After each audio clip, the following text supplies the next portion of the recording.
오늘의 뉴스를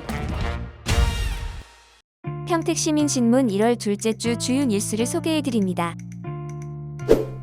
정장선 평택시장이 지난해 11월 29일 제243회 평택시의회 정례회 시정연설에서 용인 반도체 국가산단 조성이 국책사업인 만큼 진위 상수원 보호구역 조정이 불가피한 실정이라고 밝히자 시민, 사회단체의 반발이 거세지며 지역사회에 논란이 확산되고 있습니다.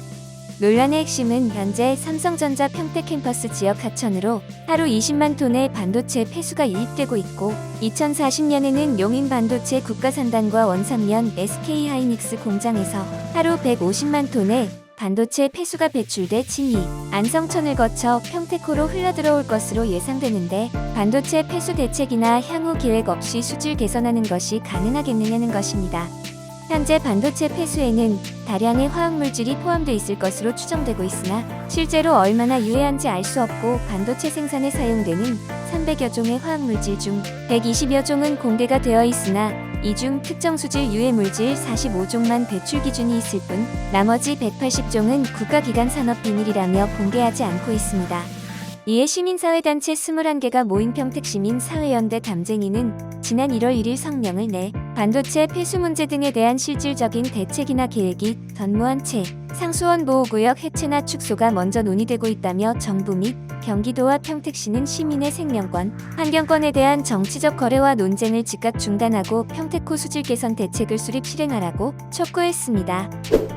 지난해 12월 27일 평택시와 한화건설 부문이 평택시 통복, 공공하수처리시설 현대와 민간투자사업 실시 협약을 체결했습니다.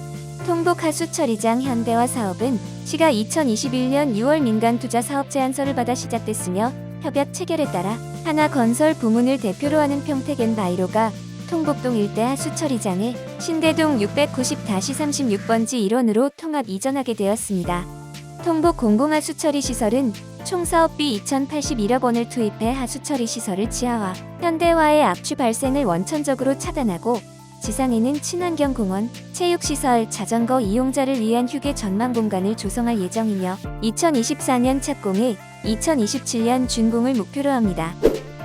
3개월 초단기 근로계약과 부당해고로 논란을 빚었던 원평동 삼성아파트에서 다시 경비노동자를 부당해고해 논란이 발생했습니다.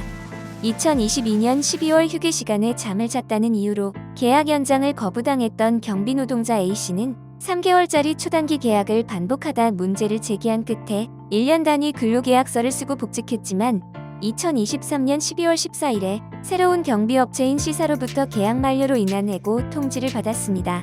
이번 해고 사유인 복장 불량에 대해 김기용 평택 안성지역노조위원장은 C사 관계자와의 통화에서 면접 시 A씨가 모자를 쓰지 않았고 복장이 불량했다는 답변을 들었는데 면접이 점심시간에 이뤄졌으며 모자를 쓰지 않았다고 해고한다는 것이 말이 되는가라고 지적했고 A씨 역시 점심시간에 잠시 모자를 벗은 모습을 업체 관계자가 보고 갔을 뿐 처음 해고 통보받을 때에는 이유조차 듣지 못했다고 밝혔습니다. 이에 지난해 12월 27일 민주노총 민주일반연맹 평택 안성지역노동조합과 평택비정규노동센터는 삼성아파트 정문 앞에서 기자회견을 열어 경비노동자 부당해고를 규탄하고 3개월 초단기 계약의 근절을 촉구했습니다. 경기도가 지난 1월 3일 평택시 등 10개 시군에 총 23개 산업단지를 추가 지정하는 것을 뼈대로 하는 2024년 경기도 산업단지 지정계획을 고시해 평택에 산업단지 3곳이 추가될 예정입니다. 평택에 추가 지정된 산단은 평택 첨단복합 일반산단, 평택 제2첨단복합 일반산단, 서탄 제2일반산단 3곳입니다. 평택 첨단복합 일반산업단지는 고덕면 방충리 지제동 일원 46만 제곱미터 규모로 삼성 반도체 생산에 필요한 고순도 특수 가스 공급을 위한 산단이며 평택 제2첨단복합 일반산업단지는 고덕면, 동고리 일대 108만 2천 제곱미터에 조성되며 반도체 소부장 특화단지이고 서탄 제2일반산업단지는 서탄면 수월암리 산 82번지 일원에 29만 제곱미터 규모로 조성될 예정으로 주식회사 경동나비엔, 주식회사 HRS 등이 직접 개발하는 방식으로 추진될 예정입니다. 다음은 문화체육계 소식입니다. 평택시 첫살인미술관 MM아트센터에서 데뷔 28년차 배우 박신양 작가 기획초대전 제사의 벽을 오는 4월 30일까지 선보입니다. 이번 전시는 박신양 작가의 첫 개인전으로 전시 주제인 제사의 벽은 무대와 관객석을 구분하는 가상의 벽을 말하는 연극 용어로 배우와 관객이 현실에는 없지만 마치 존재한다고 상상하는 경계를 말합니다. 전시실 1에서는 박신양 작가의 작업실을 구현한 메인 작품 제사의 벽이 설치되어 실제 전시 기간 내내 작가의 작업실로 이용되면서 연극과 설치 작품 사이를 오가는 느낌을 전달할 예정이며, 전시실 2에서는 그리움을 주제로 한 인물화 중심의 전시가, 전시실 3에서는 몰입과 이완을 주제로 한 작가의 인터뷰 영상이 상영됩니다.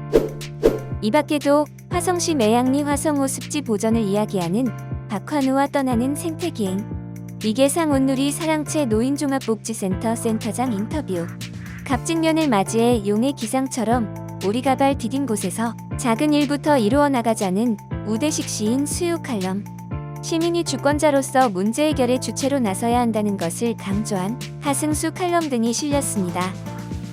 더 자세한 소식이 알고 싶으시다면 평택시민신문으로 놀러오세요. 유튜브 채널도 구독, 좋아요, 알림 설정까지 부탁드립니다.